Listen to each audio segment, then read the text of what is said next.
Welcome to June 2002, where American Idol was just hitting the television, Bush was in office, and of course we had two asteroids go right by us. Today I'll be covering everything you need to know to survive June 2002, which was exactly 20 years ago. So first, let's start with some pop culture. This is everything you need to know. What was on the news, what was on the cover of magazines, and of course, what teams were talking about. So for starters, on June 1st, we had the 134th run of the Belmont Stakes. In this race, Sarava won against War Emblem. War Emblem was actually favored to win as he had won the Preakness and the Kentucky Derby, so this shot his chances of being a Triple Crown champion. On June 8th, Serena Williams beat her sister Venus Williams in the French Open title. This was Serena's first French title, but it certainly wasn't the last time these two sisters would meet on a professional court. Then on June 8th, Lennox Lewis actually beat Mike Tyson in the WBC World Heavyweight title. Lennox Lewis was defending his title, and Mike Tyson was making his first appearance in this ring. This was an 8-round fight. Mike Tyson ended up being beat by a knockout. Before the fight, Lennox Lewis was quoted as saying, "I knew I would meet Mike Tyson in the ring." And later on, after the fight, Mike Tyson actually approached him and thanked him for the opportunity to fight him. On June 11th, the first episode of the first season of American Idol was aired. We saw the classic judges of Simon Cowell, Paula Abdul, and Randy Jackson. It was also hosted by Ryan Seacrest, and Kelly Clarkson went on to win before becoming the awarded country music artist we know her as today. They started out on Fox, but ended up transferring to NBC in 2018, and since we've kind of seen the decline of the show. On June 15th, Playboy Charlie Sheen married actor Denise Richardson. This was a very short-lived marriage of 4 years and ended in divorce, which was to be expected with Charlie Sheen. Music-wise, we had 1,000 Miles by Vanessa Carlton. This actually picked up speed again in the past couple of years, but she actually held the title of #1 on the top 40 Billboard for all 4 weeks of June. But on June 29th, It's Getting Hot in Here by Nelly pushed her off, and we also saw some classic early 2000 artists like Eminem, Shakira, and Jennifer Lopez make their appearances in the top Billboard 40. Movie-wise, we have Lilo & Stitch, which was the next production in the Walt Disney line of movies. We can all remember this from our childhood and remember watching it multiple times. We had Mr. Deeds with Adam Sandler, which was a great movie, but not one that brought people to the theater as much as The Bourne Identity with Matt Damon. This was really the box office hit of June 2002. Everyone was flocking to the theaters to go see this one, and it ended up winning some awards at the end of the year. Alright, now we can talk about the politics of June. As a reminder, Bush was in office at this time. So for starters, on June 6th, he proposed the idea of Homeland Security. This was going to be a new cabinet, and he pretty much described what jobs it would be taking from other cabinets, what jobs it would be creating. It was kind of a new look after 9/11.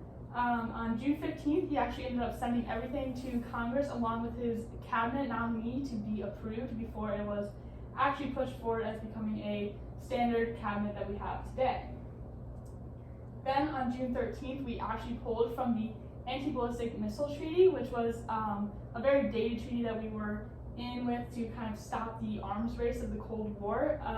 Bush actually said that this had prevented us from creating the defense weaponry that we needed to defend ourselves against terrorists and other enemies that we might face. Especially after 9/11, he was extremely concerned with this. This ended up coming to bite us later on in life, but at the time it seemed like a good idea because it was so dated. On June 19th, he also gave a speech promoting the New Mother and Child HIV prevention. This was a $500 million international program that helps stop HIV from being transferred from mothers to infants during birth. This was set out in Africa and the Caribbean, so it was a huge program at the time.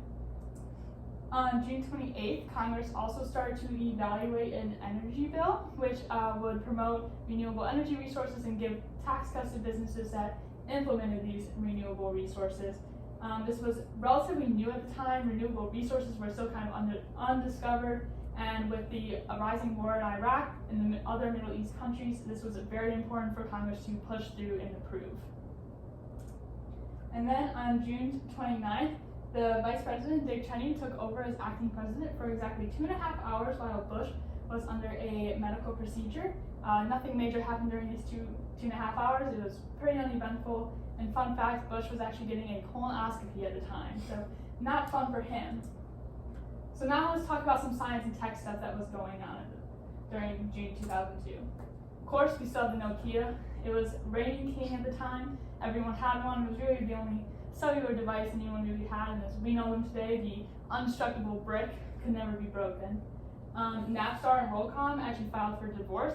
Napstar was like the audio sharing central of the world, and WorldCom was like the long distance call provider at the time. We also had 2 asteroids come close to Earth. One of them was on June 6th, and this one exploded right over the Mediterranean Sea. Relatively small, but still kind of cool. You could see it in the sky, kind of exciting. The other one was on June 15th, and this asteroid narrowly missed Earth. And when I say narrowly, that was 75,000 miles. But that's actually pretty close when you think of it as a third of the distance to the moon. It was 2 football fields in length, so if it would have struck Earth, it would have been like dropping 2 nuclear bombs in that location. So it would have been catastrophic wherever it had hit. On June 10th, we had the first electronic communication between 2 nervous systems. This was over computer, and it was done in the UK by Kevin Waldron. He had done it a couple times with like mice, but this was the first time that an extremely complex nervous system like it had been done on humans. So this is a huge step for technological advancement, and even in the medical field, which was a huge deal at the time, as we really didn't think we had the technology to do it. So that was June 2002. A lot of stuff happened, lots of different events. We had American Idol airing for the first time. Of course, Bush got his colonoscopy, and we were narrowly missed by 2 asteroids. So from that, you could go back 20 years now and survive 2002 with no problems whatsoever. Thank you. Thank you.